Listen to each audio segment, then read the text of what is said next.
नमस्कार विद्यार्थी मित्रांनो, तुम्हा सर्वांचं मिस्टर प्रोफेसर या यूट्यूब चॅनलवर मी स्वागत करतो.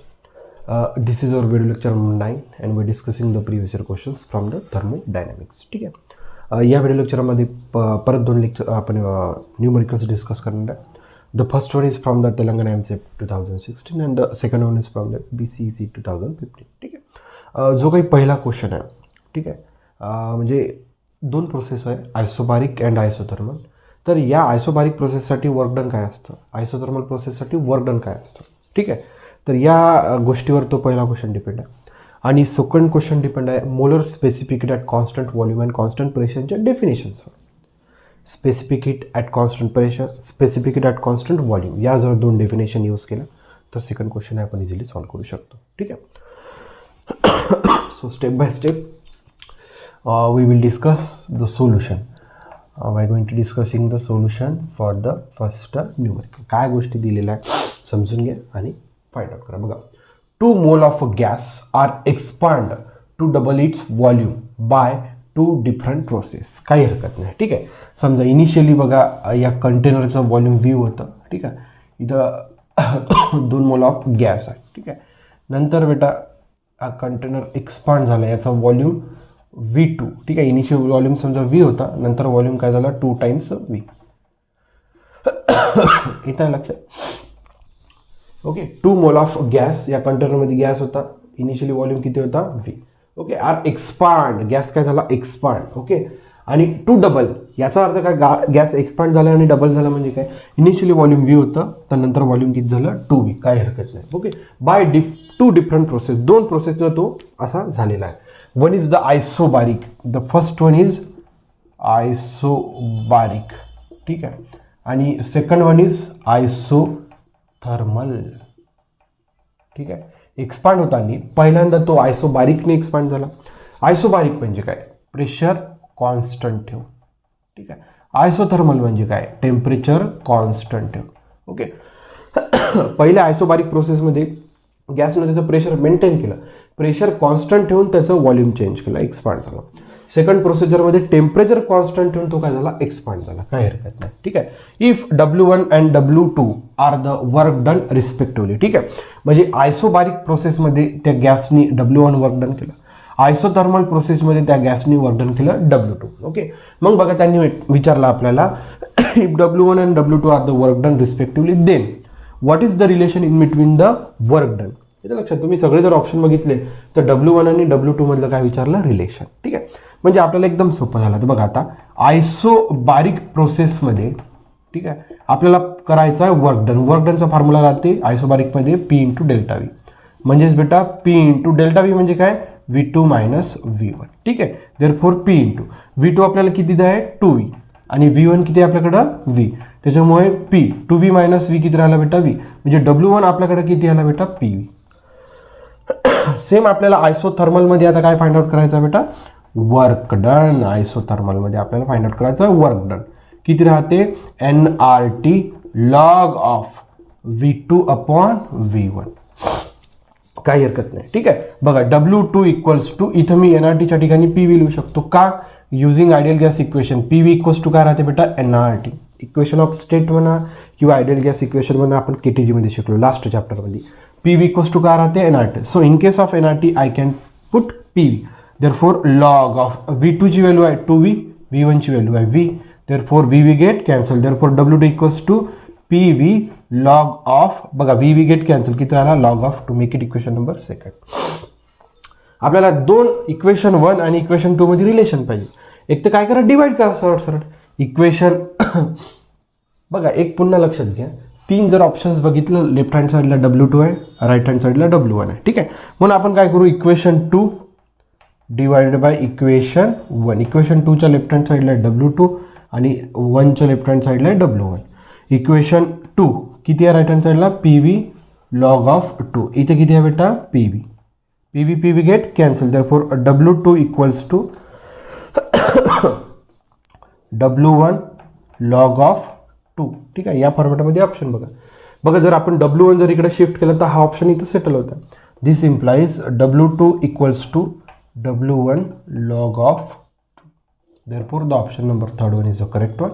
And the question is from the Telangana EAMCET 2016. Okay, म्हणजे अशा पद्धतीने जर आपण आन्सर काढण्याचा प्रयत्न केला तर अतिशय सोपा आहे, एकदम सोपं होतं आहे.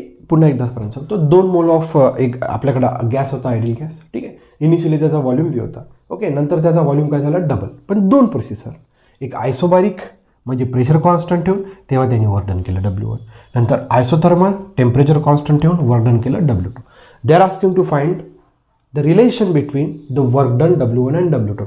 Okay, work done W1 is corresponding to the isobaric process and W2 is corresponding to the isothermal. मग आयसोबारिक आणि आयसोथर्मलमध्ये वर्क डनचे जे फॉर्म्युला आहेत ते यूज केल्या. That's it, clear. मग जे काही व्हॉल्यूम होते ते पुट केले आणि आपण अतिशय इझिली. ओके, म्हणजे याच्यात खूप काही मोठी कहाणी नव्हतीच, सिम्पल क्वेश्चन होता, कोणी पण असा करू शकतो असा क्वेश्चन होता. ठीक आहे, बघा ज्यांना कोणालाही पॉज करून नोट डाऊन करायचं असेल तर नोट डाऊन करून घ्या, म्हणजे आपण दुसऱ्या क्वेश्चनकडे वळू शकतो. सोपा क्वेश्चन होता. ठीक आहे, त्यानंतर जो नेक्स्ट क्वेश्चन आहे numerical number 2 which is based on the concept of specific heat. बघा स्पेसिफिक हीटच्या कन्सेप्टवर तुम्ही सेकंड क्वेश्चन इझिली सॉल्व्ह करू शकता. Equation numerical number 2 we're discussing the solution. बघा, a diatomic gas undergoes same change of temperature. ठीक आहे, टेम्परेचरमध्ये काय होतं आहे, चेंज, टेम्परेचर रेज होतं आहे by 2 different process at constant volume at constant pressure. The heat supplied in the 2 cases will be in the ratio of. एकदम simple आहे. बघा, एक डायॲटॉमिक गॅस आहे बेटा. ठीक आहे, डायॲटॉमिक गॅस आहे. ठीक आहे, एका कंटेनरमध्ये डायॲटॉमिक गॅस आहे. ठीक आहे, या डायॲटॉमिक गॅसचं समजा टेम्परेचर आपल्याला काय करायचं आहे, रेज करायचं आहे. We have to raise the temperature. ठीक आहे, टेम्परेचर रेज करत असताना 2 वेनी आपल्याला करायचं आहे बेटा. एक पहिला वे at constant volume. ठीक आहे, second way at constant pressure. इथं लक्षात समजून घ्या. बघा, ओके, समजून घ्या. बघा, एक डायॲटॉमिक गॅस आहे. या डायॲटॉमिक गॅसचं समजा काहीतरी टेम्परेचर आहे T. हा T टेम्परेचर आपल्याला काय करायचं आहे, रेज 2 वेनी. पहिल्यांदा व्हॉल्यूम कॉन्स्टंट ठेवायचं, दुसऱ्यांदा प्रेशर कॉन्स्टंट ठेवायचं. इथपर्यंत क्लिअर झालं. ठीक आहे, आता एक सांगा मला, एखाद्या गोष्टीचं आपण जेव्हा टेम्परेचर रेज करतो तर आपण हीट सप्लाय करतो. काय सप्लाय करतो, हीट. तर कॉन्स्टंट व्हॉल्यूमच्या वेळेस बघा, the amount of heat supply at constant volume, the amount of heat supply at constant pressure. Heat supply करायचं आहे परंतु पहिल्या केसमध्ये व्हॉल्यूम कॉन्स्टंट. हीट सप्लाय करायचं आहे पण दुसऱ्या केसमध्ये प्रेशर कॉन्स्टंट. त्यांनी विचारलं काय बघा, the heat supply in the 2 cases will be in the ratio. म्हणजेच हीट कॉन्स्टंट व्हॉल्यूम आणि कॉन्स्टंट प्रेशरमध्ये जो काही हीट सप्लाय केला याचा आपल्याला काय फाइंड आउट करायचं आहे, रेशिओ. म्हणजे amount of heat supply at constant volume to the amount of heat supply at constant pressure. हे आपल्याला फाइंड आउट करायचं आहे. इथपर्यंत क्लिअर झालं, काही हरकत नाही. ओके, आता बघा, मग आता QV आणि QPचा आपल्याकडे फॉर्म्युला माहिती पाहिजे. ठीक आहे, बघा आता molar specific heat at constant volume पाहू. म्हणजेच काय, the amount of heat energy supply at constant volume to raise the temperature of unit mass by 1 degree Celsius of temperature. इथं लक्षात बेटा, molar specific at constant pressure आणि constant व्हॉल्यूमची definition एकदम easy आहे. The amount of heat energy required to raise the temperature of a gas of a unit mass by 1 degree Celsius. This is the definition. ठीक आहे, okay. आणि हे काय होतं बेटा, at constant volume. Therefore QV तुम्हाला भेटला mCV delta T. Equation number 1.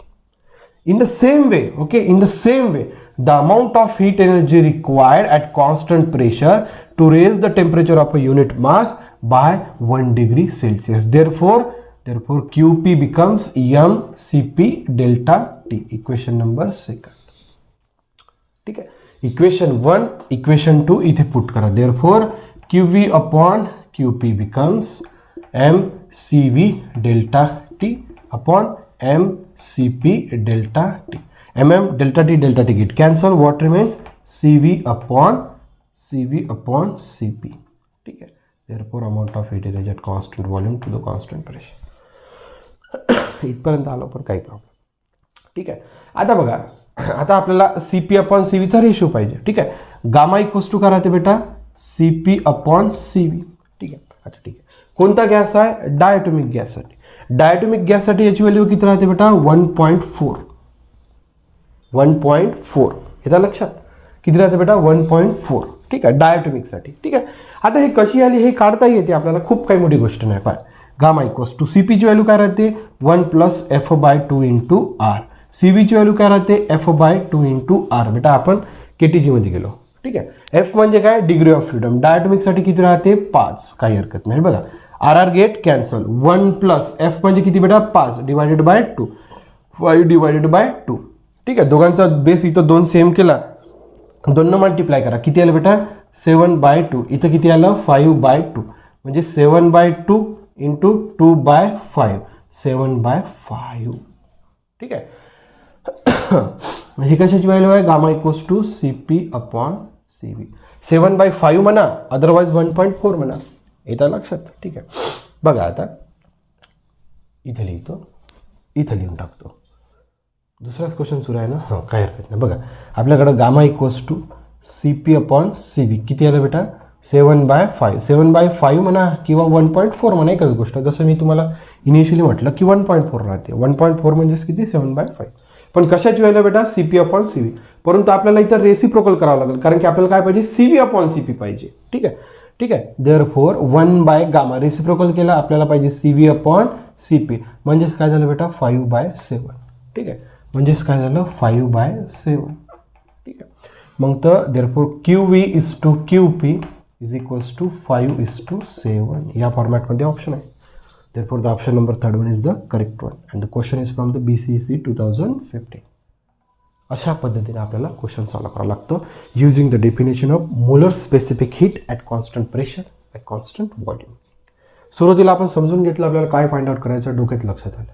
मग आपण 2 डेफिनेशन्स यूज केला, पुटअप केला. मग लक्षात आलं की ॲडियाबॅटिक रेशो फाइंड आउट करावा लागतो CP/CV. एक तर डायरेक्ट लक्षात ठेवू शकतो आपण, म्हणजे कशासाठी म्हणतो बा मोनोॲटॉमिकसाठी, डायटॉमिकसाठी, पॉलिॲटॉमिकसाठी गामाची व्हॅल्यू लक्षातच ठेवायची. लक्षातही नाही राहिली तर दिस इज द वे. ओके, म्हणजे आपण केटीजीमध्ये बऱ्याच एक्झाम्पलमध्ये आपण हा फॉर्म्युला यूज केलेला. ठीक आहे, तुम्हाला लक्षात राहायला पाहिजे. आपला जर उपक्रम तुम्हाला नक्की आवडत चालला असेल तर नक्कीच लाईक शेअर सबस्क्राईब करायला विसरू नका. So thank you for watching. See in the next.